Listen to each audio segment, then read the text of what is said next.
Partai Golkar mengaku akan meminta jatah 5 kursi jika paslon 02 Prabowo Subianto Gibran Rakabuming Raka menjadi presiden berikutnya. Pernyataan Golkar langsung direspon oleh Gibran. Dikutip dari tribunsolo.com, Gibran menyebut pihaknya akan mendiskusikan hal ini setelah keputusan KPU resmi dikeluarkan.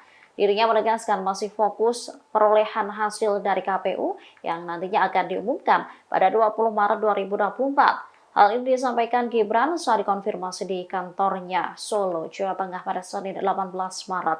Nantinya pihaknya akan membicarakan usulan-usulan semacam ini dengan Capres Prabowo. Ia sendiri mengaku belum ada masukan mengenai siapa saja yang akan masuk dalam kabinet, termasuk mengenai